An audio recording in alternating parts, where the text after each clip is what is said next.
Pangandoy ni Princess ang mo-enroll isip usa ka criminology student sa pagbukas sa sunod nga school year. Apan, kini nga pangandoy posibleng mahunong tungod sa pagkamatay sa iyang ginikanan. Ang iyang inahan nga si Adeline Mediana, 34 anyos, ug ama-ama nga si Marvin Dayuha, 38 anyos, nalambigit sa usa ka vehicular accident Sabado, Abril 11, pasado alas 10 sa gabii nga miresulta silang kamatayon.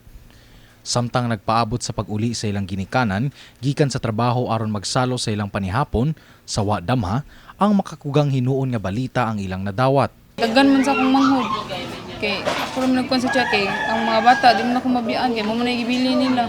Sa pakihinabi sa MyTV Cebu News Team kang Princess, gisaysay sab niya kung unsa nga klase nga inahan si Adeline ug ang iyang ama-ama. Apan, tunga-tunga sa among pakigstorya, dili mapugang muhilak ni Princess. Ako sir nga mura siya mas nagpakaamahan sa akong amahan kay wala ra siya problema nang unsay gusto namo ihatag niya kanang bisag naglisod kanang ihatag niya sir niya. Giyaw siya. Pinangga man niya yung mga kuan niya mga bata kami nila. Sayuki kani. Sayuki kani. Biya. Sayang bawa pa ko nga may ngani ka. May pag gigakos tiga sa las nga adlaw nga nagstorya ta. Nga nakitaan pati ka. Parang akong kamahayan na nung wati ka gigakos. Walang ko kabaw nga may ngato kay. Samtang ang kuya ni Adeline nga si alias G-Boy, dili makatuo sa panghitabo ug nabalakas sa iyang mga pag-umangkon. Ako din adto sila ug asa nga tambalanan sila ni adto. Ako din adto dito ako igsuon. Namato ako nakita dito sa ER silang duha. At least sila gyud tulo day nga katong appeal gyud sa kanang na-involve sa kanang kuan. Ana kuan gyud sa katong disgrasya. Sila gyud tulo critical buhi pa dito pag-abot pa dako dito. Iya usab gipaambit ang love story sa mag-live-in partner nga nagsugod pa sa linghod nga pangidaron. Okay kami sa kumbayaw. Kuan man ni sila nang childhood sweetheart man ni sila duha.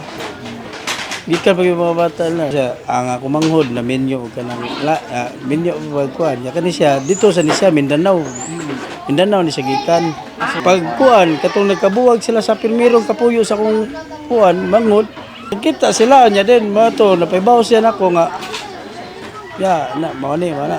Personal usab nga gibisita sa MyTV Cebu sa Mandawi Police Station 4 ang driver sa trailer truck nga si alias Dodong. Ang katong pagkaitabu padung nako kurbada pasaka pagawas sa padung sa Mandawi gud ba highway. Padung nako didto nya hawan pa na siya pagkakuan nako. Pagday na kong kurbada nakasud na kong ulo. Nay may ni dump truck na kusog kay ba ni kurbada pa ingon sa kuha. Dump truck taxi. Dump truck. Okay. Siyempre ni full brake ko.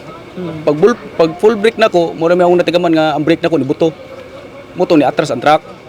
Ni singgit day ko nga pagbantay mo kay highball ko. Mutong sa tanaw na ko daghan kay nagsunod nako muto akong gisiti ang truck paingon sa kural. O ito na ako lang hangyo ba nga mapasaylo lang ta ko nila nga kagawas ko dire ba. Samtang ang iyang asawa nga si alias Julie adunay hangyo sa hingtungdan sa mga biktima. Wa man gituyo sa mong pana pasaylo lang gid mi sa tagtungod nga nana. Base sa investigasyon sa kapulisan, nahitabo ang insidente sa Barangay Tingob sa Maybi Sueco Street pasado alas 10 sa Sabado sa gabii. Sa inisyal nga investigasyon sa Mandawi City Police Office kon MCPO, nasuta nga ang gimaneho nga truck ni alias Dodong nagpadulong sa M. Siniza Street. Samtang may demano sa tungason nga bahin sa dalan, kalit nga napakyas ang preno sa truck.